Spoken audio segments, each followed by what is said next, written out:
నా పెళ్లి జరగదు అని మాట్లాడే ధైర్యం ఎవరికొచ్చింది? ఇక్కడికిక్కడే నాలుక చీరేస్తాను. నాకిష్టం వచ్చిన మనిషిని నేను పెళ్లి చేసుకుంటున్నాను. ఎవరైనా వచ్చి ఆపుతారేమోనని భయపడే రకాన్ని కాదు నేను.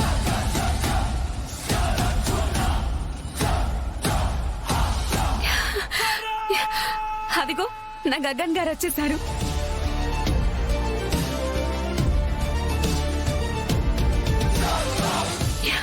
ఎక్కడికి వెళ్ళిపోయారు మీరు? ఒక్క మాట కూడా చెప్పకుండా వెళ్ళిపోతే నేను ఎంత టెన్షన్ పడ్డానో తెలుసా? మీరు కనిపించట్లేదని వీళ్ళంతా ఏవేవో మాట్లాడుతున్నారు. ఎవరో పెళ్లి ఆగిపోయింది అంటున్నారు, ఇంకెవరో మీరు రారు అంటున్నారు.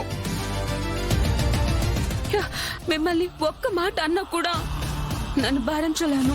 యాక్చువల్గా తారా, అమ్మ కోసం నేను... అది సరే, నాతో ఒక్క మాట చెప్పి వెళ్ళొచ్చు కదా. నాతో చెప్పుంటే నేను కూల్గా ఉండేదాన్ని. కానీ మీరు కనిపించకపోయేసరికి నన్ను వదిలేసి వెళ్ళిపోయారేమో అనిపించింది. చెప్పండి గగన్ గారు, మీ గుండెల్లో ఉన్నది నేనే కదా. మీ జీవితంలో మీరు ఆలోచించేది నా గురించే కదా. మీరు నా వారే కదా.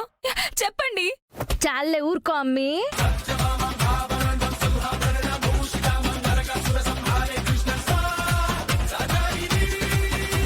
అసలు నువ్వెవరు? నేనెవురునా? ఏ రాబీ, నా గురించి చెప్పలేదా దీనికి? పెళ్లి కూతురా? పట్టపగలు ఇంతమంది జనం మధ్యలో ఒక మగాన్ని పట్టుకుని ఎలాడుతా ఉంటే నిన్ను చూసి చిన్నపిల్లకాయలు ఏం నేర్చుకుంటారమ్మి? కొంచెం సిగ్గు మానం ఉండాలా. అలా కొట్టకుండా మాట్లాడలేవా? నాకు కొట్టి మాట్లాడమే అలవాటమ్మి.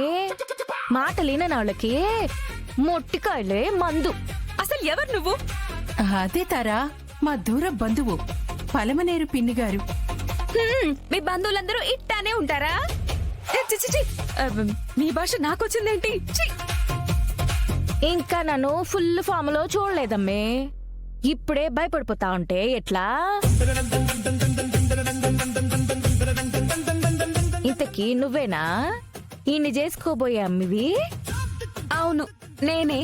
పేరేంది? తారా. ఈ భూమి మీద ఉన్న సింగిల్ పీస్ ని. చాలే, కొబ్బరి పీస్లా ఉండవు. Single piece అంటావేంది? ఇట్టంటోళ్ళు మా ఊళ్ళో వీధికొకళ్ళు ఉంటారు.